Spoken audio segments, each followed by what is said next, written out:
Habari hii inatokea jijini Arusha na ripoti ni mwandishi msomi inaitwa Korumba Lebabas. Zimebakia siku chache kabla ya kufanyika kwa Dyslexia Awareness Run, tukio maalum lenye lengo la kuhamasisha jamii kuhusu changamoto ya kujifunza kwa watoto, linalotarajiwa kufanyika tarehe 19 Oktoba mwaka 2025 katika uwanja wa Mgambo karibu na Gymkhana jijini Arusha.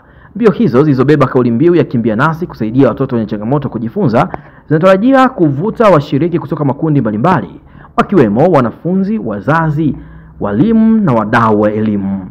Mbio kama nilivyosema inafanyika tarehe 19 mwezi wa 10 2025 siku ya Jumapili kuanzia saa 12:30 asubuhi.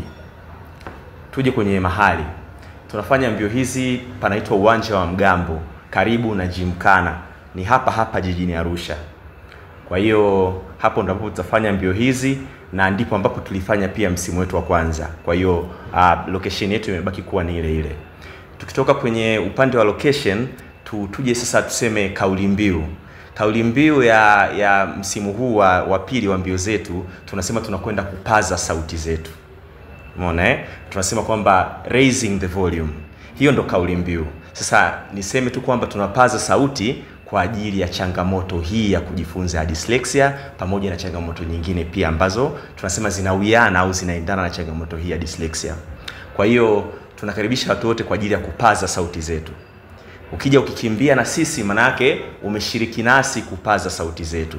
Umesaidia watu wenye changamoto hii ya dyslexia pamoja na changamoto nyingine za kujifunza.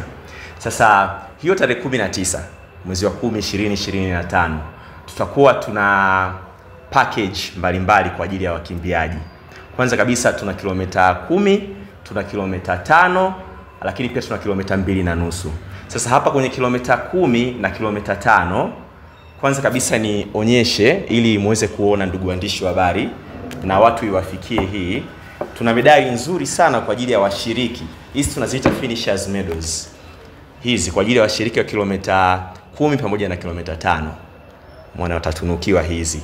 Kwa hiyo tumeandaa hizi medali nzuri kwa ajili ya washiriki wa kilomita 10 na 5, lakini pia kwenye package hiyo hiyo ya kilomita 15 watapata na hizi wristband. Hizi ni kwa ajili ya kuvaa mkononi ambazo ni mtoko mzuri kabisa. So watapata na hizi wristband. Of course tuna begi, tunaita hizi sports bags. Hizi kwa ajili ya kuwekea vifaa. Mnaona jamani lilivyo zuri hili. Hizi ni kwa ajili ya kuwekea vifaa. Sasa of course kuna maji na matunda, huduma zote tumeziweka vizuri na kuziimarisha huko barabarani wakiwa wanakimbia. Kwa hiyo tunasema hiyo package ya shilingi 35 of course pia inajumuisha hii t-shirt ambayo tumevaa hapa wote mnatuona mbele yenu. Inapatikana tu kwa shilingi 35 package hiyo ya kilomita 10 na kilomita 5. Anapata medali, anapata wristband, lakini pia anapata t-shirt ya kukimbilia na hizo huduma za maji na matunda barabarani. Lakini pia tuna kilomita 2.5 ambazo tunasema hii ni package ya shilingi 10,000 tu. Tuna medo maalum sana tumetoa kwenye shirika linaitwa Shanga Foundation. Shanga Foundation wanatengeneza vifaa kwa kutumia tunasema recycled materials kama zile chupa, umeona hizo glasi. Hii ni medali ambayo pia inaashiria kusaidia watu wenye changamoto za ulemavu wa namna mbalimbali. Kwa hii inaingia kwenye package ya shilingi 10,000, tunampatia hii medali, lakini nje ya hii medali pia tunampatia namba ya kukimbilia. Umeona? Kwa hiyo anaweza kavaa tu t-shirt yake au nguo yake yote, atapata namba ya kukimbilia, atapata hii medali, lakini pia naye anapata maji pamoja na matunda. Package ya shilingi 10,000 ya kilomita 2.5. Kwa hiyo watoto wanaweza kushiriki package hii, lakini pia uwanjani kuna habari nzuri zaidi. Tutakuwa tuna michezo ya watoto. Na hii ninasema ili wazazi waweze kuwiwa au kuvutiwa kuleta watoto wao wakimbie na sisi. Tutakuwa kuna zile tunazoziita bouncing castles au jumping castles. Yale madude makubwa ambayo watoto wanakuwa wananesanesa wanafurahia kwa pamoja.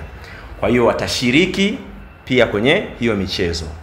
Kwa hiyo tumeandaa mazingira mazuri kabisa kwa ajili ya watoto, watu wazima, ili kufanya mbio zetu ziwe jumuishi zaidi, lakini pia tumeweka huduma zetu vizuri, na hata hizo tunaziita routes ambazo watu ndio wanakimbilia kilomita 10, 5 pamoja na 2.5 zote zimekaa vizuri. Kwa hiyo mimi nafikiri kwa kusema hayo ni itoe tu wito watu wakaribie kwenye mbio yetu. Mambo ni mazuri sana.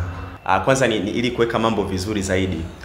Mtu akiwa anataka kukimbia kwa mfano kilomita 2.5, lakini anataka aweze kupata hii sports bags pamoja na medali ya namna ile, anaweza tu akaruhusiwa kufanya hivyo pia. Mtu asije akafikiri kwamba yuko limited, akilipia package ya kilomita 2.5 au kimbia kilomita hizo hawezi, na anatamani hivi vitu hawezi kuvipata. Kwa hiyo pia inaruhusiwa kutoa huo mkanganyiko.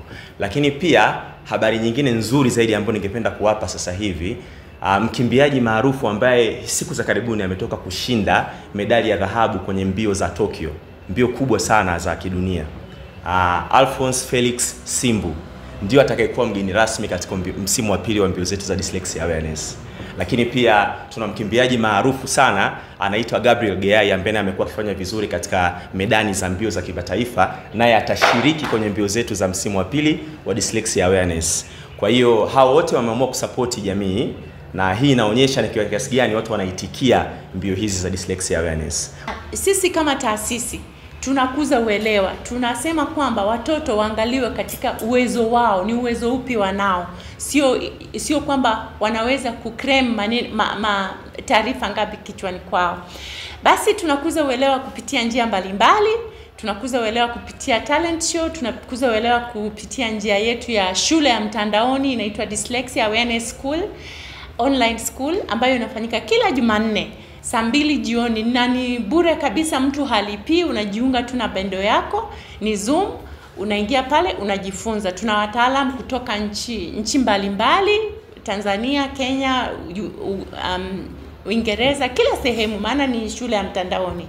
Basi tunafanya hivyo kukuza uelewa kupitia njia hiyo. Tunafanya workshop, warsha mbalimbali, tunaenda mashule, tunaongea na walimu, kwa sababu walimu ndio msingi, ndio wanakutana na hawa watoto wetu wakiwa pale shuleni. Kwa hivyo kupitia njia ya workshop tunaongea na walimu mbalimbali. Kando na hapo tunafanya marathon. Sasa hivi tunajiandaa kwa ajili ya msimu wa pili wa marathon. Ni njia moja ya kufikia jamii, na tunawakaribisha sana tushirikiane kwa njia hii ili tufikie jamii kwa ukubwa wake, tukuze uelewa ili kupunguza unyanyapaa. Hawa watoto sio wazito, ni kwamba tu wanajifunza tofauti. Kwa sababu hii tunatamani sana tuwasupport kwa njia zote ili na wao wafanikiwe. Kuna watu maarufu sana ambao wamefanikiwa na wana dyslexia. Kwa sababu hiyo tunatamani na sisi watoto wetu wafanikiwe. Mshukuru mkuu wa mkoa wa Arusha ndugu yetu Makala na timu yake uongozi ya katibu tawala, afisa michezo wa mkoa, afisa michezo wa jiji, na vile vile kumshukuru mkurugenzi wa jiji letu la Arusha kwa kuweza kutupatia watoto wa shule za msingi isiyopungua 3 ambazo watashiriki katika mbio hizi za Dyslexia Run, kwa sababu mkurugenzi ameona umuhimu wa mbio hizi na mkurugenzi ameona kwamba ni heri watoto waje kukimbia. Kwa hiyo tunaishukuru serikali ya mkoa na serikali ya Jamhuri ya Muungano wa Tanzania kusapoti watoto wenye changamoto. Upande wa masuala yanayohusiana na ufundi, mbio ya Dyslexia Awareness Run wameisha kamilisha hatua zote za msingi, ikiwa ni pamoja na upimaji wa njia wa kiwango ambacho kinahitajika na Shirikisho la Riadha Tanzania na Chama cha Riadha mkoa wa Arusha. Pia eneo ambalo mbio itaanzia na mbio itamalizikia limeisha kaguliwa, ni eneo ambalo liko salama, na pia hali ya usalama wa washiriki itazingatiwa. Tutakuwa na askari kwa ajili ya kusimamia usalama wa washiriki wapo uwanjani na barabarani. Kwa hiyo masuala yote ya muhimu ya kiufundi yamezingatiwa ipasavyo. Kwa hiyo ni watoe wasiwasi washiriki wa mbio ya Dyslexia Awareness Run kwamba masuala yote ya usalama na kiufundi yamezingatiwa ipasavyo. Na tumekuwa tukitoa 20% ya mapato yetu kwa ajili ya kuwezesha watoto wenye changamoto hizi waweze kupata assessment, lakini pia kuhakikisha matukio makubwa kama haya yanaweza kufanyika na kukuza uelewa kwa jamii iweze kutambua changamoto hii ambayo inaathiri zaidi ya 20% ya watu duniani. Kwa hiyo kwa kufanya hivi tunahakikisha kwamba elimu yetu katika nchi yetu itakuwa, kwa sababu watoto hawa ambao wanajifunza kwa namna tofauti watapata haki yao ya kimsingi. Lakini pia tunatamani na tunataka sana kuhakikisha ya kwamba walimu, wazazi pamoja na jamii inapata uelewa na kuacha kuwanyanyapaa watoto ambao wanapitia changamoto za kujifunza, hasa kusoma, kuandika na kuhesabu. Sisi kama Nanofilter tumekuwa tukifanya kazi kwa karibu pamoja na taasisi ya Dyslexia, na tulikuwa nao katika msimu wa kwanza wa Dyslexia Learn, na tumeona ni tuungane nao tena katika msimu huu wa pili wa Dyslexia Run, kwa sababu ni moja ya taasisi ambayo inajihusisha na utoaji wa elimu na kutoa mwanga kwa jamii kama na sisi tunavyofanya. Kwa hiyo tumeona tuwaunge mkono ili kuweza kusupport kile kinachofanyika kwenye jamii, na pia tuweze kuwafikia watu wengi zaidi.